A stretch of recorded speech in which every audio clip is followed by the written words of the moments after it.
Apa kabar Formula Friends? Ketemu lagi sama gue Rainer di Formula Motor TV. Ini adalah Daihatsu Terios, mobil yang sering dihujat tapi tidak tumbang, dibeli makasih bang.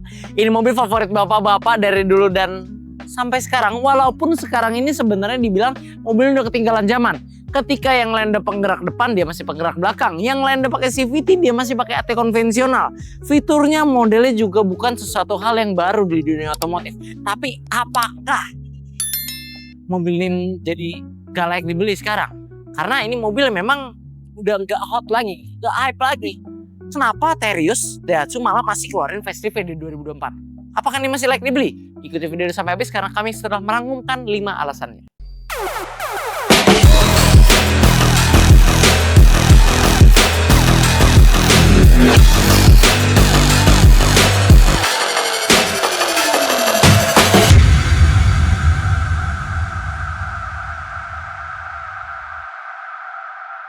Alasan pertama untuk memiliki mobil ini teman-teman karena modelnya. Mobil ini teman-teman udah bukan mobil yang baru lagi. Pertama keluar di tahun 2018, sekarang 2025 nih. Masih belum ada all new-nya.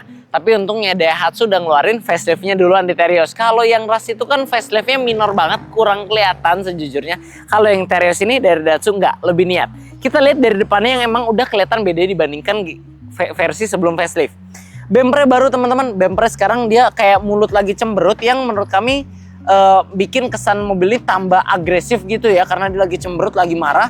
Permainannya tetap ada di sini warna silver tapi nggak terlalu terang, warna silvernya agak gelap. Di situ ada untuk kamera 360-nya.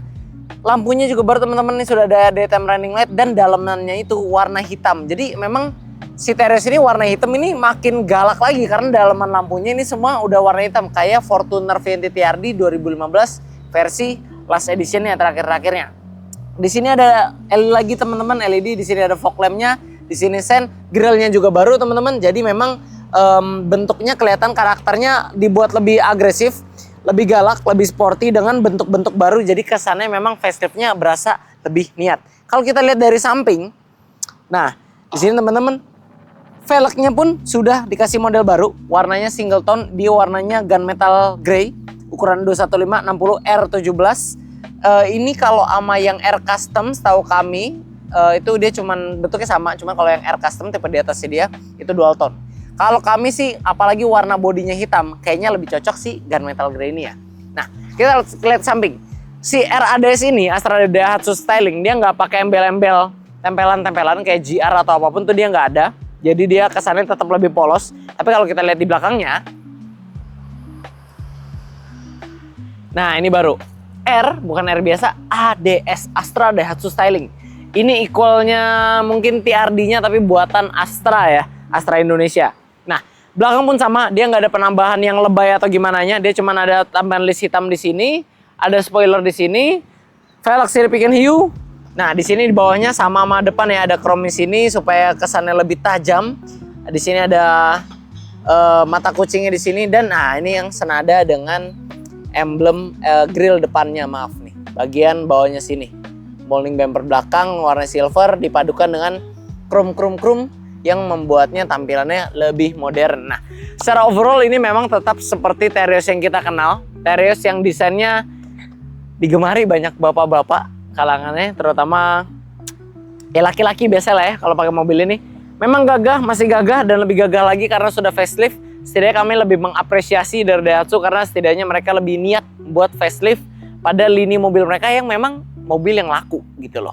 Kalau si Toyota Rush kan modelnya nggak terlalu berubah banyak sejak facelift. Alasan kedua, karena kepraktisannya teman-teman. Kenapa dia bisa disukai bapak-bapak Indonesia? Karena memang praktis banget. Mobilnya adalah praktis di hampir segala bidang yang diperlukan oleh seorang pengemudi dan penumpangnya. Secara kompartemen dia praktis, secara ground clearance dia praktis, secara kapasitas bagasi pun dia praktis. Kita buktikan satu persatu ya. Kompartemen mobil banyak teman-teman, baik yang terbuka atau tertutup seperti laci penyimpanan ini, di bawah sini, di bawah sini, di bawah sini atau di sini. Banyak totalnya sampai baris 3 itu ada 28. Itu adalah salah satu kompartemen terbanyak di mobil SUV di kelasnya ataupun SUV-SUV-an di kelasnya teman-teman. Jadi praktis kalau mau naruh barang bawaan apa itu semua gampang gitu loh. Nah, kedua, kapasitas bagasinya. Kapasitas bagasinya mobil ini sebenarnya kalau jok 3 baris 3-nya itu nggak di tegak ya, posisi tegak, itu kurang lebih 200 liter juga standar. Tapi kalau dilipat itu bisa sampai lebih dari 500 liter. Bahkan bisa sampai 800 kalau kalian benar-benar memanfaatkan ruang yang ada gitu loh. Jadi itu adalah angka yang jauh di atas rival-rivalnya. Kita nggak bicara ras karena ras sama ya. Mungkin XL7 teman-teman bandingkan atau Expander Cross, itu dia lebih lega. Kalau ground clearance sih memang dia bukan yang tertinggi. Kayaknya Expander Cross masih lebih tinggi, tapi dia udah cukup tinggi. Jadi teman-teman nggak usah khawatir lah kalau udah mau nanjak-nanjak lewat jalan rusak atau gimana, mobil ini pasti aman bawanya. Ground clearance itu enak, jadi praktis, nggak takut ketemu jalan rusak ataupun jalan cakep. Tapi secara kompartemen atau secara bagasi, kalau emang teman-teman ada kebutuhannya misalnya untuk bawa barang atau buat usaha, keperluan usaha dan lainnya, menurut kami sih ini adalah salah satu pilihan yang paling cocok buat dipilih karena memang secara kapasitas dan daya tampung mobil ini melebihi rival-rivalnya. Tentunya kepraktisan mobil ini udah salah satu yang terbaik ya di kelasnya ya, membuat perjalanan bersama keluarga tuh jadi semakin nyaman. Tapi kan kalau berpergian dan mobil kotor kurang nyaman gak sih? Makanya jaga kebersihan mobil dengan Sonax Multi Cleaning Foam Profiline. Multi Cleaning Foam dari Sonax ini bisa membersihkan kabin mobil dari noda-noda membandel atau noda ringan sekalipun. Contohnya, misalnya tumpahan minyak, lemak, atau residu serangga, ataupun nikotin sekalipun, ini bisa ngebersihin si busa cleaning ini. Nah, hebatnya dia bisa ngebersihin di berbagai permukaan mobil. Misalnya dashboard berbahan plastik ini, atau material-material kulit, fabric, itu semuanya bisa dibersihkan dengan ini. Bahkan yang ada pelapisan catnya sekalipun, aman pakein teman-teman, karena nggak akan bikin warna luntur dan nggak bikin meninggalkan baret halus juga. Cara pakai pun gampang, letakkan foam pada aplikator seperti lap microfiber, lalu usap atau gosok pada permukaan yang mau kalian bersihkan. Dengan daya lekat foam aktifnya yang tinggi, Sonax Profiline ini tidak akan meninggalkan goresan atau bekas sedikit pun pada permukaan yang dibersihkan. Selain Sonax Multi Cleaning Foam, Sonax juga punya pembersih AC teman-teman. Nah, produk yang satu ini berguna untuk menghilangkan bau tidak sedap, bau lembab, ataupun bau asap rokok di mobil. Karena kan teman-teman tahu kalau bau asap rokok tuh nempel, mau disalon berapa kali pun tetap masih ada sisa-sisa yang nggak enak banget. Itu bukan dibersihin di lap dari kabinnya teman-teman, tapi harus dari internal AC-nya karena asapnya udah masuk ke sistem AC. Nah, dengan produk Sonax yang satu ini bisa menjaga wangi kabin itu tetap steril dari bau-bau tidak sedap. Cara penggunaannya cukup mudah. Pertama, nyalakan AC dalam keadaan full dan atur sirkulasi udara di dalam. Luangkan bagian dalam kabin supaya mendapatkan hasil yang maksimal. Lalu, buka segel pada tutup botol, tekan dan putar nozzle ke arah kiri. Tunggu hingga 10 menit untuk merasakan sensasi kabin mobil kembali seperti baru. Selain itu, kandungan Air8 probiotiknya dapat mencegah tumbuhnya jamur di dalam kabin mobil, sehingga kualitas udara dan sistem ventilasi AC tetap segar. Sonax AC Cleaner ini memiliki 4 varian: Green Lemon, Apple Fresh, Ocean Fresh, dan Original. Jadi untuk menjaga kebersihan kabin dan AC tetap maksimal, kalian bisa mempercayakan produk Sonax dan kalian bisa check out di marketplace kesayangan kamu untuk mendapatkan promo lainnya. Dan alasan ketiga untuk memiliki Terios RADS 2024 nih adalah karena fiturnya. Seperti yang kita tahu dari dulu, Terios sama Ras itu fitur pasti banyakkan Terios ya, karena mungkin dia udah kalah secara gengsi ya. Nah, si Terios RADS ini juga kita menemukan beberapa improvement dari fiturnya, tapi kita sebutin dulu aja semua fiturnya.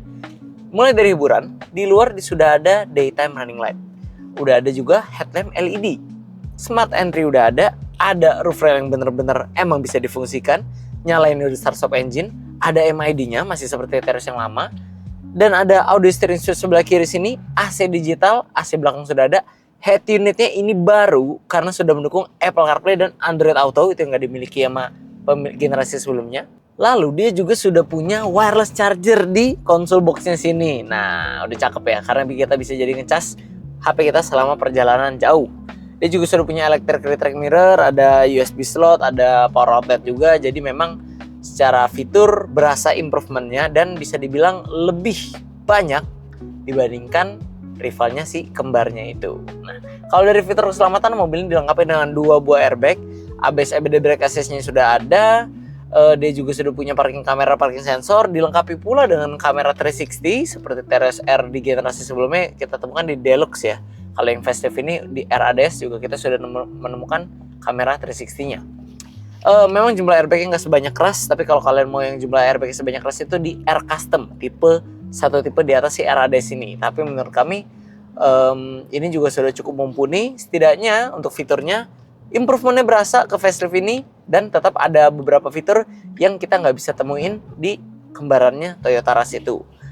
Walaupun ini kita nggak bandingin dengan Rush tipe tertinggi ya, karena kalau Rush tipe tertinggi cocoknya dibandingkan dengan R Custom, jumlah airbagnya sama. Kalau RAD sini ya harusnya dibandingkan dengan jangan tipe tertinggi ya Rush. Kalau kita lihat seperti itu, fitur yang ditawarkan si Terios RAD sini lebih banyak dibandingkan kembarannya. Alasan keempat untuk memiliki mobil ini adalah alasan klasik yang memang sudah diakuin dari pertama kali Terios dan Rush ini berubah di tahun 2018 ya, yaitu memang posisi berkendaranya. Jadi posisi berkendara si Terios ini pertama pengaturan setirnya dulu deh. Ini pengaturan setirnya kalau teman-teman nggak cocok, ini memang belum bisa teleskopik, baru bisa tilt aja. Tapi surprisingly dengan mobil yang masuk ke kategori SUV ini, dia cukup mengakomodir ya, karena joknya pengaturan sudah lengkap, maju mundur, naik turun, senderan semua ada enak ke sini. Dan yang terpenting si Terios Rush ini memang sepertinya didesain oleh bapak-bapak untuk bapak-bapak gitu loh, karena sangat mengakomodir mayoritas postur tubuh bapak-bapak, di mana segmen konsumen mobilnya memang bapak-bapak gitu loh. Duduk di sini enak, nyaman, armrestnya juga masih tergolong masih pas, suportif. Yang kiri juga walaupun agak mundur dikit posisinya ini ya, tapi setidaknya dia nggak sekecil XL7 ya, itu lebih kecil banget. Kalau ini masih dapat lah tangan ke support dengan baik, visibilitasnya enak, ke belakang juga enak ya, nggak ada komplain lah kalau duduk sini. Memang kalau secara posisi berkendara kayaknya mobil ini ergonomis saja terkenal, cuman memang bantingannya yang agak keras. Tapi kerasnya itu sebenarnya kalian kalau mau kalian fullin aja muatannya, ini konon katanya bantingan akan berasa lebih enak ketika kondisinya sedang full. Tapi kalau lagi nggak full ya lumayan berasa keras gitu loh. Cuman ya kalau untuk bicara posisi berkendara aja, kalian mau nyetir jauh pakai ini ya udah nggak ada salah lah, udah nggak bakal ada komplainan, udah pasti aman. Terios dibekali mesin berkode 2NRVE Dual VVTi DOHC berkapasitas 1500 cc 4 silinder segaris. Di atas kertas, mobil ini mampu menyemburkan tenaga sebesar 103 HP pada putaran 6000 rpm dan torsi maksimal di 136 Nm pada putaran 4200 rpm.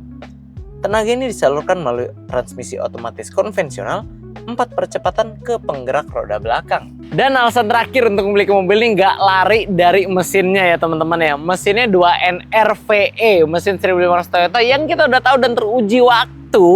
Mesinnya bandel, kuat dan irit. Apalagi ditaruh di mobil yang memang masih penggerak belakang yang merupakan spesies yang makin langka saat ini. Karena mengingat kondisi sekarang mobil-mobil keluar baru itu penggerak depan semua. Tapi di tahun 2024 ini keluar masih si Terios penggerak belakang yang kita udah coba. Konsumsi bahan bakarnya masih tergolong irit loh. Kita sekarang dapat 12,5 km per liter, tapi sebelumnya kita pernah coba Terios yang lain juga dapat angka 14. Jadi kesimpulannya, mobil ini meskipun SUV gede, penggerak belakang 3 baris, tapi tetap angka konsumsi bahan bakarnya memang bisa dibilang irit. Secara di atas kertas, tenaganya teman-teman kalau bandingin dengan Expander, memang dia kalah di atas kertas. Tapi coba deh, ajak adu kalau ketemu tanjakan atau ketemu medan-medan yang cukup sulit. Penggerak belakang pasti tetap menang dibandingkan penggerak depan ya, walaupun tenaganya di atas kertas beda sedikit, lebih gede Expander dikit, nggak banyak, tapi karena penggerak belakang pasti jamin lebih kuat, lebih awet, dan tentunya perawatannya teman-teman itu tentunya lebih murah karena dia penggerak belakang, AT konvensional, segala-galanya ini memang teknologi lama ya teman-teman. Dimana yang namanya teknologi lama itu memang lebih murah dan lebih mudah dirawat dibandingkan si teknologi baru yang saat ini mungkin banyak yang menggunakan CVT. Pertama karena modelnya, kedua karena kepraktisannya, ketiga karena fiturnya, keempat karena posisi berkendara, dan kelima karena mesinnya. Jadi bisa kami simpulkan bahwa walaupun apa yang Daihatsu tawarkan melalui Terios ini bukanlah hal baru buat kita, mesinnya masih sama, penggeraknya sama, fiturnya ya nambah lah dikit-dikit, rasa berkendara masih sama, tapi memang Terios ini masih bisa banget jadi jawaban buat kalian yang memang perlu mobil yang tahan banting, mobil yang buat kalian siksa setiap hari tanpa harus takut soal perawatan atau lain-lainnya. Atau bahkan bisa jadi mobil andalan keluarga kalian yang memang cari mobil yang gak mau banyak perintilan-perintilan yang lebih ngerepotin. Karena teknologi yang masih bisa dibilang jadul ini, justru teknologi yang masih bisa kita andalkan sampai sekarang tanpa harus memikirkan terlalu banyak kalau ada spare part yang rusak dan biayanya nanti mahal. Nah, Terios ini masih bisa banget jadi teman perjalanan kalian yang siap diajak susah. Oke, buat teman-teman yang tertarik untuk mengenal mobil ini lebih lanjut, kalian bisa hubungi kami melalui sosial media kami yang ada di sini. Dan jangan lupa juga like video ini bila kalian menyukainya, dukung kami dengan cara subscribe channel kami, dan jangan lupa bunyikan lonceng notifikasi agar kalian tidak ketinggalan update dari kami. Pada akhirnya gue Rainer pamit undur diri dulu, sampai ketemu di video selanjutnya.